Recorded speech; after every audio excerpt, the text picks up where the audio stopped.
Hello guys.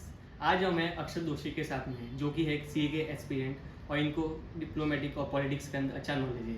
तो आज हम जानेंगे इनके opinion related to Indian democracy as a whole, और साथ में हम ये भी जानेंगे क्या इंडिया के अंदर मोदी गवर्नमेंट और एनडीए के अंदर जो प्रोग्रेस हुआ है वो हकीकत में हुआ है, और क्या उससे अच्छा डेवलपमेंट भी हो सकता था। और साथ ही हम इनकी जानेंगे opinion related to Modi government और एनडीए के अंदर फ्यूचर में क्या फेस हो सकते हैं बेटर मोदी जी के जाने के बाद में। तो चलिए इस इंटरेक्टिव सेशन को चालू करते हैं, और मेरे ऑडियंस से भी ये रिकमेंडेशन होगी कि आप भी अपने कमेंट्स को जरूर कमेंट सेक्शन के अंदर रखिए। तो चलिए इस सेशन को चालू करते हैं। हेलो अक्षत भाई, how are you? Hi Tanesh. तो अक्षत भाई, सबसे पहले मैं जानना चाहूँगा आपके opinion related to Indian democracy. क्या आपको लगता है डेमोक्रेसी इंडिया के अंदर प्रिवेल कर रही है, या एक ये भी मोनार्क की तरह एक एरिस्टोक्रेट रूल हो रहा है? क्या रियल में इंडिया के अंदर डेमोक्रेसी प्रिवेल हो रही है ग्राउंड जीरो लेवल तक? आपके क्या ओपिनियन है इस पर? सो डेमोक्रेसी हम कैसे डिफाइन करते हैं वो भी मैटर करता है। Democracy includes press freedom, includes freedom of speech, means सबको राइट मिल रहा है कि नहीं, इकोनॉमिक इक्वल डेवलपमेंट हो रहा है कि नहीं, वो सब एक डेमोक्रेसी के पिलर्स है। So in terms of that if we see that means equitable development या वैसे तो हो रहा है कि जैसे आधार है या जैसे यूपीआई है जिसमें सबको इंक्लूड करने का ट्राई किया है, but in terms of press freedom we are still lacking in means as compared to developed countries. So there is a still scope of large improvement in democracy. We are the largest democracy, but we aren't perfect or we aren't at good level. तो क्या आप Modi government को ऐसे treat करते हो कि वो aristocrat like China के अंदर वन स्टेट डेमोक्रेसी है, कोरिया के अंदर वन स्टेट डेमोक्रेसी है, तो आप भी क्या उसको मोदी गवर्नमेंट को as a rule whole India के अंदर आप उसको कैसे कंसिडर करते हो? एज ए डेमोक्रेसी देखते हो या आप एज एरिस्टोक्रेट रूल देखते हो? आपका क्या ओपिनियन है उसके ऊपर?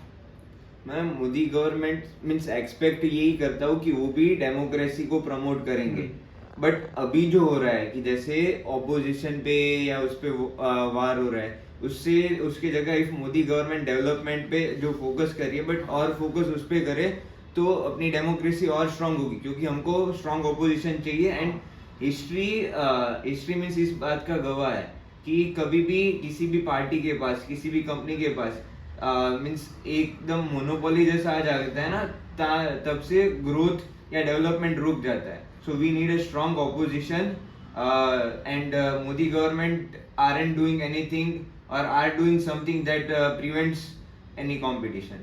मतलब आप ऐसा देख रहे हो कि अगर एक इंडिया को हेल्दी डेमोक्रेसी चाहिए तो उसके लिए एक स्ट्रॉन्ग ऑपोजिशन भी होना चाहिए। हाँ, जो कि गवर्नमेंट को कॉम्पीट दे, हाँ, उसको क्रिटिसाइज जैसे जैसे जैसे फॉर एग्जांपल यूके में है। हाँ, सो यूके में in the parliament we can say anything and even they criticise their PM Boris Johnson को वैसे ही निकाला। सो इफ कल ऐसे कोई ऑपोजिशन या वैसे नहीं रहेगा ना, तो किसी के पास पावर आज तो अच्छा यूटिलाइज कर रहे हैं, बट इफ कल नहीं कर रहे हैं या कल नहीं करेंगे तो उसको रिमूव या उस करने के लिए ऑपोजिशन स्ट्रांग चाहिए, तो ही डेमोक्रेसी के तो फ्यूचर में चांस है कि मोदी गवर्नमेंट भी एरिस्टोक्रेट जा सकती है, जा इसलिए एक सकती है। हेल्दी डेमोक्रेसी के लिए एक स्ट्रांग ऑपोजिशन जरूरी है। हाँ, अभी मैं आपसे जानना चाहता हूँ, आप फ्यूचर के अंदर जैसे मैं आपसे जीरो लेवल से अगर देखा जाए, इंडिया को होल स्टडी किया जाए डेमोक्रेटिक फैक्टर वाइज और सर्वे की अगर अपन रिपोर्ट लेते हैं, तो एक सर्वे करंटली ये बोलता है कि फ्यूचर 10 साल इंडिया के अंदर NDA government will Sarpass all the parties and they will rule. तो आपका क्या ओपिनियन है, ये वास्तव में रूल करेंगे या इनकी चांस इससे लॉस होने की?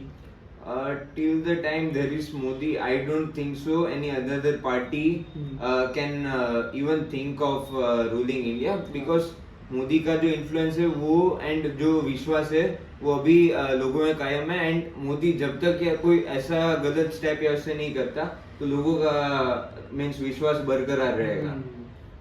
मोदी के बाद क्वेश्चनेबल है कि क्या बीजेपी फिर भी इतनी स्ट्रांग रह पाती है, वो देखने लायक होगा। मोदी ने जो स्ट्रेंथ पाई है लोगों के जीरो लेवल से, वो बहुत ही काफी तारीफ के लायक है। हाँ, और आप फ्यूचर में मोदी के हटने के बाद में आप कौन सा चेहरा ऐसा उभरते हुए देखते हो जो कि मतलब रिलाई कर सकते हैं लोग और वो एक पब्लिक फिगर है? और मैं साथ में आपको 4 ऑप्शन में देता हूँ, मतलब कौन हो सकते हैं?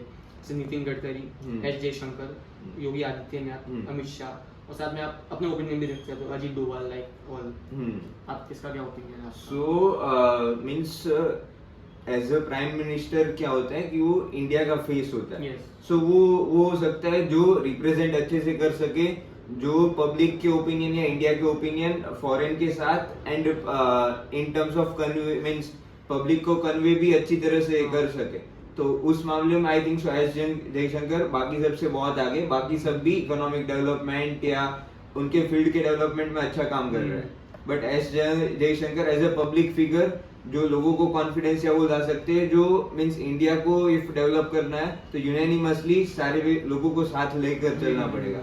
तो वो I think so S Jaishankar बाकी मिनिस्टर से बेटर कर सकते हैं। जैसा उन्होंने रिसेंटली फॉरेन मिनिस्टर के अंदर भी जो डिप्लोमेटिक काम किया वो वाकई बहुत तारीफ बहुत ही काबिल तारीफ। उन्होंने मतलब फॉरेन के अंदर इंडिया का रेपुटेशन बिल्ड किया है, वो पास्ट में ऐसा कभी अपने देखा ही नहीं और बहुत अच्छे फॉरेन रिलेशनशिप मेंटेन किए हैं। तो गाइस हमने एक आज हेल्थी इंटरेक्टिव सेशन रखा अक्षर भाई के साथ में, और साथ में हमने उनके अनेक विचार जाने इंडियन डेमोक्रेसी के अंदर। जैसा उन्होंने बताया कि एक हेल्थी कॉम्पिटिटर का होना ना कि एक डेमोक्रेसी के लिए बल्कि एक कंपनी के लिए और एक छोटे बिजनेस के लिए बहुत जरूरी होता है। तो वैसे एक डेमोक्रेसी के लिए भी हेल्थी कॉम्पिटिटर होना बहुत जरूरी है।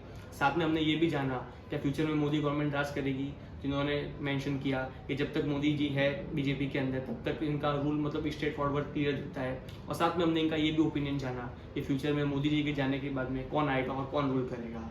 तो आपको ये सेशन कैसा लगा? अगर आपको नॉलेजेबल कुछ प्राप्त हुआ है तो जरूर इस चैनल को सब्सक्राइब कीजिए और अपने राय को कमेंट बॉक्स में लिखना ना भूलिए। Thank you guys. Thank you.